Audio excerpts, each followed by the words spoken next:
Hello students, मैं उपेंद्र कुमार शर्मा आप सभी का कैप्टन शर्मा क्लासेस में आप सभी का स्वागत करता हूं। आई होप, मैं उम्मीद करता हूं कि आप लोग अच्छे होंगे और अपनी पढ़ाई को, अपनी तैयारी को अच्छे से मेंटेन किए होंगे और बहुत बढ़िया तरीके से आप तैयारी कर रहे होंगे। ठीक है, आपकी क्लासेस अच्छी चल रही हैं। ठीक है, अभी हमने सुबह में आपको जो है क्लास दी थी, आपको हिंदी का मॉडल पेपर समझाया था। उसमें क्या क्या चीज़ें हुई, कैसे हुई, क्या क्लासें हैं, मतलब केवल इतना समझाया था कि क्वेश्चन को तैयारी कैसे कैसे करना है, क्वेश्चन को पेपर कौन सा किस नंबर का आएगा, कैसे क्या तैयारी करनी है, इसके बारे में हमने चर्चा की थी। फिर आपको ये समझाया गया था।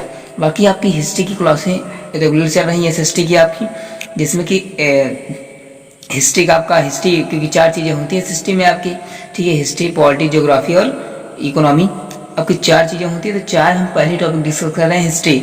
और हिस्ट्री का सबसे पहला चैप्टर जो आपका है, ठीक है, rise of nationalism in Europe, आपका यानी यूरोप में राष्ट्रवाद, ये आपका इस टॉपिक पे चल रहा है। इसकी 2 क्लासें हो गई हैं। नहीं है तो आप यहाँ पर डालेंगे, जब जाएंगे आप चैनल को विजिट करेंगे, विजिट करने के बाद जब आप प्लेलिस्ट में जाएंगे, ठीक है, तो वहाँ पर आपको मिल जाएगा। नहीं तो इसके नीचे जो आप इस क्लास के नीचे आपको वीडियो मिल जाएगा, नहीं डिस्क्रिप्शन में इसकी लिंक दे दिए जाएंगे, इसके आई कार्ड में लगा दिए जाएंगे। ठीक है, सारी चीज़ें आपको देखो, अगर जिनको मतलब कि जिनको अभी थोड़ा बच्चे नए हैं या जिनको यूट्यूब ढंग से चलाना नहीं आता, तो वो भी कमेंट सेक्शन में कर दें कि भैया हमको कैसे व्हाट्सएप ग्रुप से ज्वाइन होना है, क्या चीज़ें, उस पर एक सेपरेट वीडियो बना दीजिए। ठीक है, तो हम उस पर देखो एक वीडियो लेकर के आएंगे। ठीक है, कल तक आपको मिल जाएगा, प्रोवाइड हो जाएगा, कैसे हमारे चैनल में जाना है, कैसे आपको विजिट करना है, कैसे प्लेलिस्ट देखनी, कैसे वीडियोज देखने हैं, कैसे सर्च मारना है। आप कैप्टन शर्मा क्लासेस चाहे गूगल पे सर्च मारेंगे, चाहे आप फेसबुक पे मारेंगे, चाहे आप यूट्यूब पे मारेंगे, आपको सारी जगह मिल जाएंगी। तो सब जगह है आपका। ठीक है, तो वहाँ से आप देख लीजिए, उसके लिए सेपरेट हम वीडियो बना देंगे। चलो, क्लास लंबी नहीं करेंगे, अभी आप अच्छे होंगे, पढ़ाई को तैयारी कर रहे होंगे। ठीक है, चलते हैं, स्टार्ट करते हैं क्लास। आज हमारा सबसे, आप देख ही लिए होंगे थंबनेल पे क्या है, फ्रांस में क्रांति, यानी फ्रांस में क्रांति। फ्रांस फ्रांस फ्रांस आपका क्या है, यूरोपियन कंटिनेंट है, यूरोपियन आपका क्या है, कंट्री है। बस यूरोप में बहुत सारी कंट्रियाँ हैं, कम से कम आपके मान लो कम से कम 20-25 कंट्रियाँ तो होंगी, तो बहुत सारी कंट्री हैं आपकी। तो इसमें एक फ्रांस भी आपका यूरोपियन कंट्री है। उसमें कैसे राष्ट्रवाद, यानी राष्ट्रवाद का उदय कैसे हुआ, राष्ट्रवाद को मतलब पहले हम समझा चुके हैं, इसके बारे में पहली क्लास में देख लेंगे।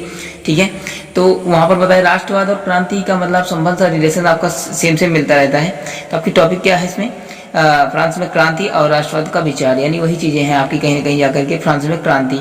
और ये मत सोचिएगा कि ये हमारे कंपटीशन है, आपकी कंपटीशन में यहाँ से 1-2 नंबर, क्योंकि कंपटीशन में ऑब्जेक्टिव आता है, कंपटीशन में आपका ऑब्जेक्टिव आता है। और कहीं बोर्ड लेवल पे अगर हम बात करें तो वहाँ से सब्जेक्टिव आता है। तो लेकिन आपको यही रखना है स्टूडेंट, जितने भी पढ़ रहे हैं अभी, जितने भी देख रहे हैं वीडियो को, ठीक है, सबको क्या करना है कि आपको मतलब कि चाहे कंपटीशन लेवल हो, कोई भी बोर्ड हो आपका, चाहे Bihar board, UP board, any other board, आपके कोई भी बोर्ड हो, तो आपको उसमें सब में के लिए है, किसी एक के लिए नहीं है, आपके सबके लिए है।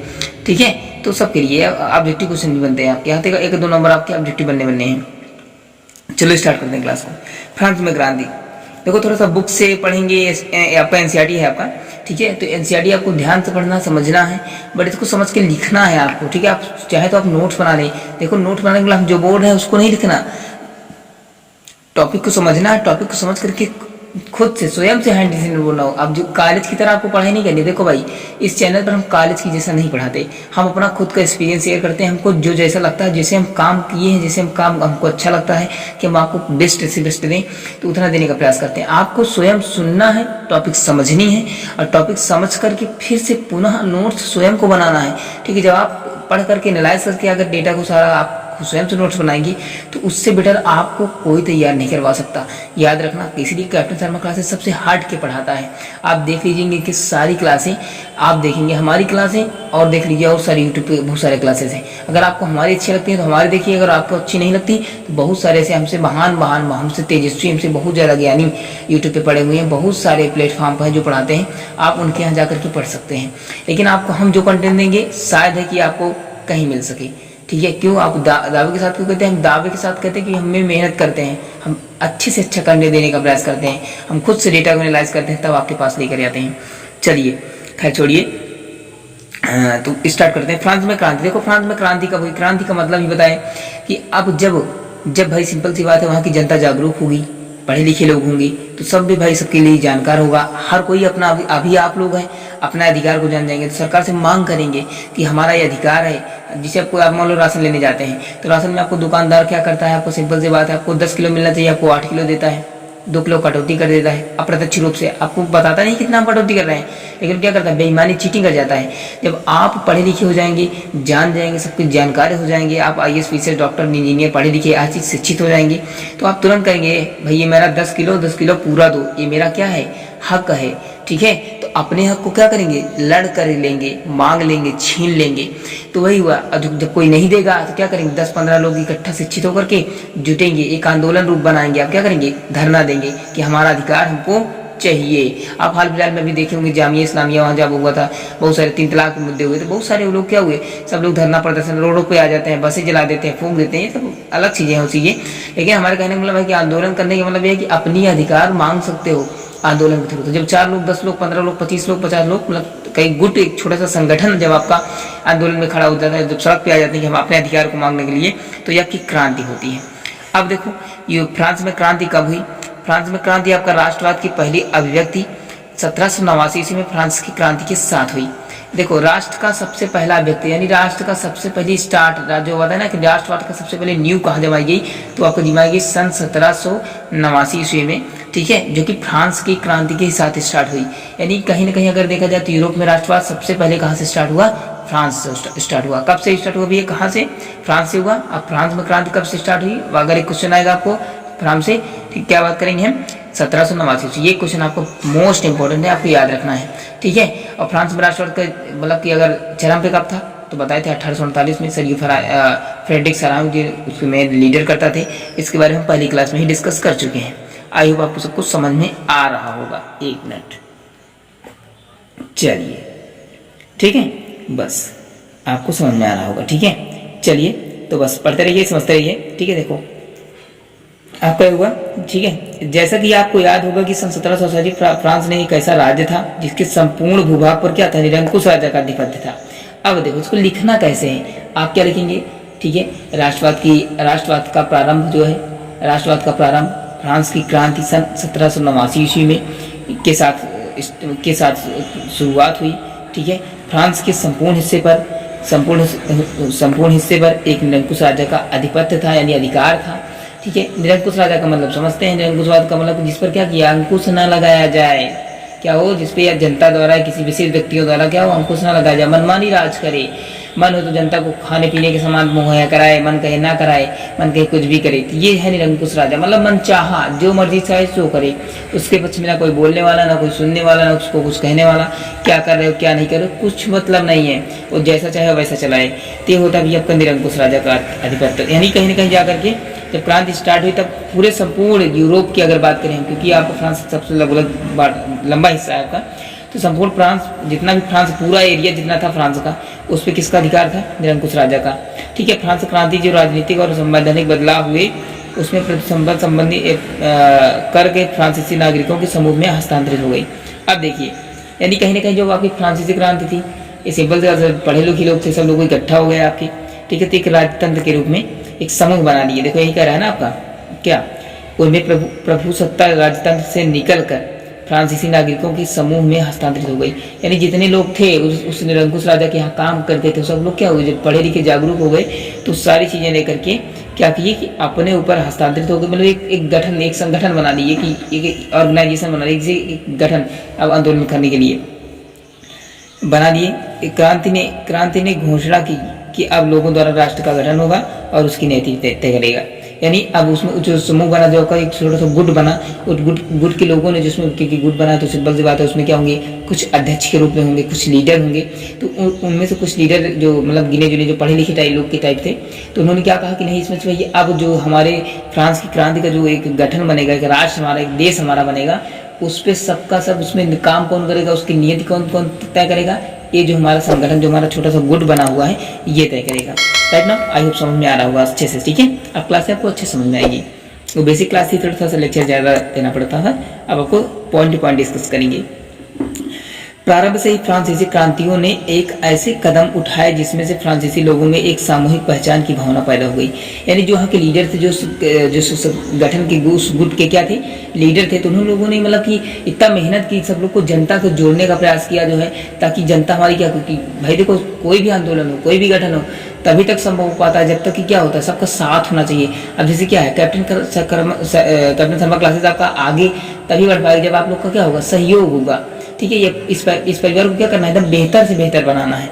उस मतलब जितने हैं यूट्यूब पे सबसे टक्कर दे के चलना है, सबसे टॉप, वन ओनली वन, या तो नंबर वन या तो ओनली वन। ठीक है, तो इसलिए सबका साथ होगा, बिना सबके साथ की कुछ संभव नहीं है। तो वही क्या हुआ कि जो वहाँ के कुछ पढ़े लिखे जो लीडर थे उस गुट के, तो उन्होंने क्या किया, लोगों में क्या किया, भावनाएं अच्छे काम करने की प्रयास की। जैसे अब सब लोग क्या कर रहे हैं, अगर हम लोग मिलकर अच्छे काम करेंगे, अच्छे रिजल्ट आएंगे, सिंपल सी बात है, हम लोग क्या करेंगे, एक अच्छे लेवल पे जाएंगे, इसमें आपका भी नाम होगा, हमारा भी नाम होगा। ठीक है, तो भावना पैदा कर सकती थी। ठीक है, पितृभूमि और जो है आपका नागरिक जैसे विचारों में एक समुदाय के ही बल दिया, मतलब सभी लोगों ने एक जल दिया कि सबको क्या करना है, चाहे वो किसी भी जाति किसी भी धर्म के हों, सबको सब क्या करना है, आपको एकत्र होकर के रहना है, एक गुट में रहना है, एक संगठन में रहना है। तभी क्या कर सकते हैं, हम फ्रांस को एक राष्ट्र के रूप में निर्मित कर सकते हैं, अन्यथा निर्मित नहीं कर सकते।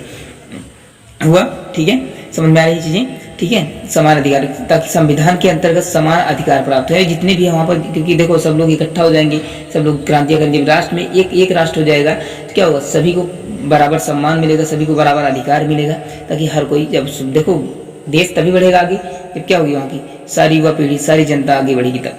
तो वहीं पर जब सब लोग को समान अधिकार प्राप्त थे, अतः एक नया झंडा फ्रांसीसी तिरंगा चुना गया। तो वहीं पर क्या हुआ, फ्रांस का एक झंडा, एक ध्वज जो है अलग से चुना गया। ठीक है, स्टेट्स जनरल का चुनाव सक्रिय नागरिकों के समूह द्वारा किया जाने लगा, उसका नाम बदल करके नेशनल असेंबली कर दिया गया। अब देखो जो स्टेट जनरल था आपका, कोई गुट था, उसका नाम जो बताना, जो सब लोग इकट्ठा होकर के एक गुट बनाए, उसका नाम क्या रखे, स्टेट। यहाँ क्वेश्चन पूछ सकता है अगर पूछना चाहे तो कभी, कि आपका स्टेट जनरल का चुनाव, मतलब स्टेट जनरल जो आपकी गुट था उसी का नाम बदल क्या कर दिया गया, नेशनल असेंबली कर दिया गया। किसके द्वारा बदल के कर दिया गया, अब जो यहाँ के लोग थे पढ़े लिखे लोग थे, वही ने इसका नाम स्टेट जनरल का नाम बदल करके नेशनल असेंबली कर दिया। ठीक है, नेशनल असेंबली कर दिया, यानी राष्ट्र संघ के नाम से रख दिया गया उसका। ठीक है, राज्यसभा यानी राज्य परिषद कह सकते हैं, राज्य परिषद के नाम पर रख दिया गया, कि हिंदी होती है नेशनल असेंबली की, तो नेशनल असेंबली के नाम पे। अब नेशनल असेंबली करेगी क्या भाई, इसमें सब लोग पढ़े लिखे लोग हैं, अच्छे जानकार लोग हैं, तो यही लोग अब क्या करेंगे, फ्रांस का संविधान बनाएंगे, फ्रांस का कानून बनाएंगे, फ्रांस चलना कैसे चाहिए, हमारा देश चलेगा कैसे। अभी फ्रांस की बात कर रहे हैं, इंडिया की बात नहीं कर रहे हैं। इंडिया पे मत सोचना कि नहीं अब हम पढ़ा रहे हैं इसको तो आपको पीएम मोदी याद आने लगे, नहीं, ये केवल हम फ्रांस की बात कर रहे हैं, फ्रांस में कैसे क्रांतियां हुई, फ्रांस का कानून कैसे बना। फिर देखो यहाँ पर जब भारत की बात आएगी तो हम भारत के बारे में समझाएंगे, वहाँ पॉलिटी है ना आपका संविधान वाला, पॉलिटी हिस्सा अपने इंडिया का, तो वहाँ भी समझाएंगे आपको कि क्या चीजें हैं, कैसे हमारा भारत आजाद हुआ, कैसे क्या संविधान की रचना हुई, एकदम बेसिक टू एडवांस समझाएंगे, जान लेना। ऐसा कंटेंट आपको देख लेना आपको नहीं मिलेगा। ठीक है, हम पढ़ाएंगे तो बताएंगे, चल ही नहीं। अगर आप लोग की अच्छे से रिस्पॉन्सिबिलिटी, अगर ऐसे संविधान अगर ऐसे साथ बना रहा ना, तो वो भी क्लासें फिर रेगुलर चलेंगी आपकी। ठीक है, रेगुलर क्लासेस हो जाएंगी आपकी, हफ्ते रोज मतलब कि आपको एक वीडियो मिलने हैं। ठीक है, आज मतलब कि हफ्ते में 4 दिन होते हैं, चारों सब्जेक्ट की एक वीडियो मिलती रहेंगी आपको, कि क्लास रोज मिलेंगी, हफ्ते में 4 दिन क्लासें मिलेंगी आपको, याद रखना। क्योंकि भाई रोज तो पॉसिबल नहीं है तीनों क्लासें अवेल करना, क्योंकि हमको भी बहुत सारे काम होते हैं। पर छोड़िए, तो हो गया आपका स्टेट जनरल का नाम बदल करके क्या हुआ, नेशनल असेंबली कर दिया गया। इस कौन लोगों ने किया, जो वहाँ पे जो मतलब थोड़ी सी कमेटी है, जो गुट बने थे, वहीं के पढ़े लिखे लोगों ने इसका नाम बदल दिया। ठीक है, पहले उसका नाम क्या रखे, स्टेट जनरल, फिर उसका नाम बाद में बदल कर क्या कर दिया गया, नेशनल असेंबली, जो कि क्या करेगी, फ्रांस की क्रांति में अहम योगदान देगी। यानी फ्रांस के कानून यानी फ्रांस का संविधान बनाने में नेशनल असेंबली का महायोगदान होगा, बहुत महत्व ही रूप होगा इसका। ठीक है, नई स्तुतियां रची गई, अस्तित्व शपथ ली गई, शहीदों का गुणगान हुआ, और सब एक राष्ट्र एक नाम हुआ, एक केंद्रीय प्रशासन व्यवस्था लागू हुई, और भूभाग पर रहने वाले नागरिकों के समान कानून लाए गए। ठीक है, आंतरिक आयात निर्यात शुल्क समाप्त कर दिए गए, भारत बिहार नापने में व्यवस्था लागू कर दी गई। आप समझिए इसको क्या मतलब है आपका। नेशनल असेंबली करेगी क्या, हमने भी बताया, जो भी वही बताया। नेशनल असेंबली का कार्य होगा कि एक केंद्रीय प्रशासन व्यवस्था लागू की गई, यानी उसने काम क्या क्या किया, सब भाई एक राष्ट्र के नाम पर सबको रख दिया गया, उसका एक राष्ट्र का नाम रख दिया गया। सभी नागरिकों को समान अधिकार प्राप्त होने लगे, सभी पर समान कानून लगने लगे। जो अंदर जैसे मतलब क्योंकि अब देश है तो वहाँ पर एक राज्य तो होंगे नहीं, बहुत सारे स्टेट होंगे। जब एक स्टेट से दूसरे स्टेट में आयात या निर्यात होता है सामान होगा, जैसे आपके यहाँ यूपी में बन रहा है बिस्किट और हरियाणा बन रहा है क्या दूध लाना है, तो यहाँ से दूध देंगे, वहाँ से जब ट्रांसफर करेंगे ना, यहाँ बिस्किट बना के दिए, वहाँ से दूध लिए, तो क्या होगा भाई कर लगा देते पहले कि तो हमको दो हम तुमको देंगे कर। तो अपना अपना जो कर इस पे जो शुल्क लगता था वो सब क्या किया गया, समाप्त कर दिया गया। किसके माध्यम से, इसके माध्यम से। जैसे अपने इंडिया में अभी कोई राज्य अगर इधर उधर तो वहाँ पर टैक्सेस नहीं लगेंगे, ठीक है। ये भूभाग पर रहने वाले सभी नागरिकों के लिए समान कानून बनाए गए और आयात निर्यात के लिए क्या होगा, समाप्ति कर दी गई। और जो यहाँ पर जैसे कोई भार मापा, जैसे टूल टैक्स नहीं लगता आपका, ठीक है, तो वो सब क्या किए गए, लागू, मतलब कि भार तथा नापने की एक समान व्यवस्था लागू। ऐसा नहीं है कि इसमें आपको क्या हुआ कि एक लोग आपस में करने लगे, ठीक है, तो सब पर क्या हुआ, समान अधिकार हुआ, टोल टैक्स लागू हो गया। मतलब एक तरीके से, ऐसे नहीं, सब तरीके से सब समान हो गया आपका। क्षेत्रीय बोलिए प्रोत्साहित, हस्तोत्साहित, मतलब जो देखो इसमें ये भी हुआ जो, क्योंकि वहाँ पर पेरिस आपकी जो है कैपिटल है, ठीक है, फ्रांस की कैपिटल क्या है, पेरिस है आपका।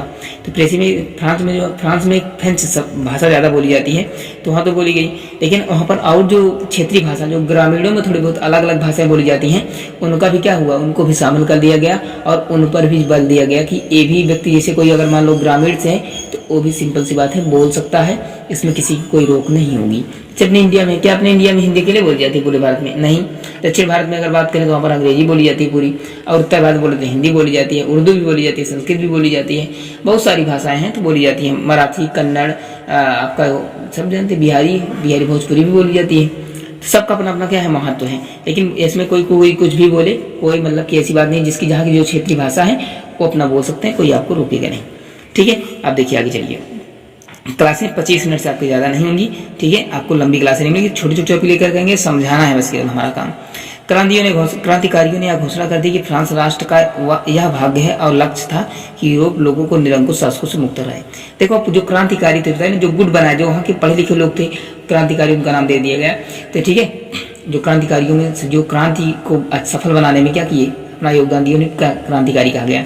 तो क्रांतिकारियों का मतलब मेन उद्देश्य क्या था, फ्रांस को एक राष्ट्र बनाना, ठीक है। उनका यही था कि फ्रांस को क्या किया जाए, एक राष्ट्र बनाया जाए और उसको जो यूरोप था, जो फ्रांस था, पूरा फ्रांस, ठीक है, जो पूरा फ्रांस था उसको क्या करना था, निरंकुश राजा से मुक्त कराना था। भैया क्या कराना था, निरंकुश राजा से मुक्त कराना था। क्यों मुक्त कराना था भाई, निरंकुश राजा बेमर्जी का काम करता था, न किसी को कुछ काम करने देता था। अब जब अलग हो जाएगा, समान अधिकार मिल जाएंगे, प्रत्येक धर्म, प्रत्येक जाति, प्रत्येक व्यक्ति, हर कोई व्यक्ति क्या कर सकता है, अपने अधिकार का इस्तेमाल कर सकता है, अपना काम कर सकता है, अपनी फैक्ट्री लगा सकता है, मतलब कहीं ना कहीं जाकर के अपने सारे कारोबार अपने इच्छा अनुसार कर सकता है। सब स्वतंत्र हो गया।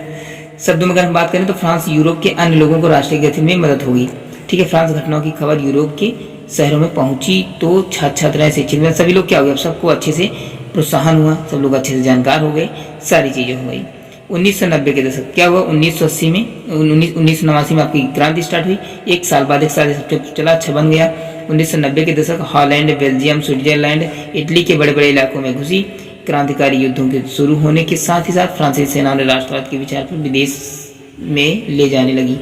यानी देखो क्या हुआ, जब 1789 में स्टार्ट हुई, एक साल के अंदर क्या हुआ, कंप्लीट कर लिए गए, फ्रांस में क्रांति हो गई, फ्रांस में सब कुछ अच्छा चलने लगा।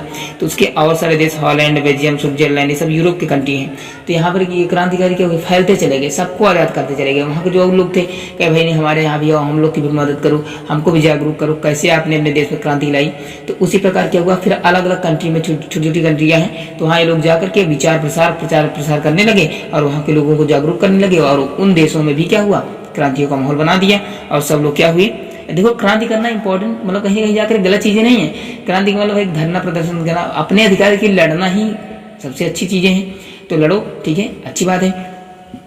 तो लोग क्या हुए, सबको समझाए, नागरिक की जागरूक किए और सबको क्या किए, जागरूक कर दी, सबके हाथ में अपने क्रांति ला गए। अब सब लोग स्वतंत्र हो गए, अपना अपना काम देखेंगे, आगे चलिए ले आने लगे, ठीक है। नेपोलियन के नियंत्रण में जो विशाल क्षेत्र आया, उसने अनेक सुधारों की शुरुआत की, जिसे फ्रांस में पहले ही आरंभ किया जा सकता है। देखो जो अब जो नेपोलियन था आपका, नेपोलियन से हॉलैंड हो गया, स्विट्जरलैंड हो गया, बेल्जियम हो गया, इटली हो गया। तो यहाँ का क्या था, ये आपका क्या था, एक राजा टाइप का था, एक आपका शासक था, निरंकुश शासक था, ठीक है। तो ये आपका जब था तो वो क्या हुआ, निश्चित है वहाँ पर अपना आधिपत्य जमाए रखा था, प्रजातंत्र को नष्ट करने, ठीक है। आगे चलते हैं, ठीक है। नष्ट किया, ठीक है। जो प्रजा का तंत्र था, यानी जो सिंपल जैसे फ्रांस देखो, फ्रांस अलग कंट्री है आपका, तो फ्रांस में जिससे लागू हुआ था आपका सब चीज़ें, तो फ्रांस में क्या हुआ कि जैसे उसे, और क्योंकि नेपोलियन था दूसरे देश का, नेपोलियन दूसरे देश का था, तो वो क्या करता था, किसी कुछ करने नहीं दिया करता था, कहता था कि जो करेंगे हम ही करेंगे, हम ही राजा हैं, हम ही भगवान हैं आपके, ठीक है। तो ऐसा कुछ किया करता था वो, ठीक है। तो लेकिन मगर क्या हुआ कि भाई सिंपल सी बात है, अब फ्रांस की जनता क्या हुई थी आपकी, जागरूक हो चुकी थी, तो फिर उसने भी वहाँ पर पहुँचे, तो हम सब लोगों को जागरूक करने लगे, क्रांति, देखो क्या करा, मगर प्रशासनिक क्षेत्र में उसने क्रांतिकारी सिद्धांतों का समावेश किया था, ताकि पूरी व्यवस्था अधिकांश तर्क संगत और कुशल बन सके। लेकिन इसने भी कुछ काम किया था कि ऐसे ऐसे काम कर सके ताकि सब लोग प्रशिक्षित हों, ताकि अगर बनने की आवश्यकता तो बन सकते हैं। लेकिन 1804 ईस्वी की नागरिक संहिता, जिसे आमतौर पर नेपोलियन की संहिता के नाम से जाना जाता है, ठीक है। अब देखिए यहाँ से तो आपका हुआ, ठीक है, प्रशासनिक क्षेत्रों में क्रांतिकारी सिद्धांत, मतलब यहाँ से क्वेश्चन आपका ये बन सकता है कि मतलब कि जो नागरिक आपका क्या है, नेपोलियन की संहिता, यानी नागरिक संहिता क्या है, ऐसे पूछेगा आपका। नागरिक संहिता का है, नागरिक संहिता और किस नाम से जानी जाती है, तो यहाँ पर बता देंगे नेपोलियन की संहिता को क्या कहा जाता है, नागरिक संहिता के नाम से जानी जाती है। यह है क्या चीज़, नागरिक संहिता। इन्होंने क्या किया, मतलब सभी लोगों को, या प्रजातंत्र था उसको क्या किया दिया, पूर्ण तरीके से नष्ट कर दिया। और जो इसने क्या किया, लेकिन ये बात है, प्रशासनिक क्षेत्र में क्या किया, बहुत सारा योगदान भी दिया। और नागरिक संहिता किसे लागू कब की गई है आपकी, 1804 ईस्वी में। क्लियर हुआ यहाँ तक, ठीक है। नागरिक संहिता को ही नेपोलियन की संहिता के नाम से जाना जाएगा। क्यों नेपोलियन, क्योंकि नेपोलियन ने स्टार्ट किया था, इस रीजन से आपका, ठीक है। तो ने जन्म पर आधारित विशेषाधिकार, ठीक है, आधारित विशेषाधिकार समाप्त कर दिया गया। जैसे कुछ कल क्या होता है, जैसे कहते नहीं तुम्हारे जन्म से ही तुम्हारा सब काम ऐसा ऐसा होगा, तो ये सारी चीजें थी, ठीक है। उन्होंने कानून के समक्ष बराबरी संपत्ति के अधिकार को सुरक्षित बनाया। उसने कहा कि जन्म से ही जो भी व्यक्ति है, जिसे जन्म हो गया, तो उसका क्या होगा, उसकी संपत्ति पर अधिकार हो जाएगा, ठीक। विशेषाधिकार पारित करा दिया। भाई राजा तो थे ही, अब राजा जो कहते हैं वो तो कहता है कि भगवान के रूप होते हैं। उसने कानून के समक्ष बराबरी संपत्ति का अधिकार सुनिश्चित कराया। इस संहिता को फ्रांसीसी नियंत्रण के अधीन क्षेत्रों में भी लागू किया गया, यानी फ्रांस के कुछ क्षेत्रों में क्या किया गया, इसको लागू करने का प्रयास किया गया, लागू किया गया। डच गणतंत्र, स्विट्जरलैंड, इटली, जर्मनी में, ठीक है, नेपोलियन प्रशासनिक विभाजन को सरल बनाया। यानी जो ये प्रशासनिक विभाजन था, प्रशासन अलग अलग बांटना था इसको, तो जो जिसने नियम चलाया था, किसने, नेपोलियन ने, तो ये क्या हुआ, कहीं ना कहीं जाकर के फ्रांस में भी लागू हुआ और वहाँ की व्यवस्था को क्या बनाया, समृद्ध और सुशालित बनाया गया, ठीक है। ये आपका हुआ, विभाजनों को सरल बनाया। सामंती व्यवस्था को खत्म कर दिया गया। सामंती मतलब जो राजसी व्यवस्था थी, कहीं ना कहीं देखो नेपोलियन ने भी बहुत सारा अच्छा काम किया, ऐसी बात नहीं है, बहुत सारे अच्छे काम किए। अब इसे भी काम अच्छा ही, तो सबको एकत्र कर लिया गया, सबको प्रशासनिक अलग अलग विभाजनों में बांट दिया गया। प्रशासन मतलब अलग अलग, जैसे वहाँ पर एक थाना बना दिया गया, एक अच्छे अच्छे काम किए गए, तो सारी चीज़ें थी, ये भी अच्छा काम किया था, ठीक है। तो और इस सामंती व्यवस्था को खत्म कर दिया गया। सामंती मतलब राजसी व्यवस्था, ठीक है, सामंतों का मतलब जो राजाओं का शासन था उसको खत्म कर दिया पूर्ण तरीके से। और किसानों को भू दासत्व एवं जागीरदारी शुल्क से मुक्ति दिलाई। इसने अच्छा काम, देखो अब सामंती व्यवस्था का, जिस मान लो कि नेपोलियन के अच्छे कार्य किया हुए थे, इसने प्रशासनिक विभाजनों को सरल बनाया, सामंती व्यवस्था का अंत किया, किसानों को भू दासत्व और जागीरदारी जो आपको क्या लगाते हैं, कहते नहीं है, कर देते हैं, ठीक है, माल गुजारी देते हैं, उसको क्या किया, उसको मुक्त करा दिया, उसको छूट दिला दी। शहरों में भी कारीगरों के क्षेत्रीय नियंत्रण को हटा दिया गया।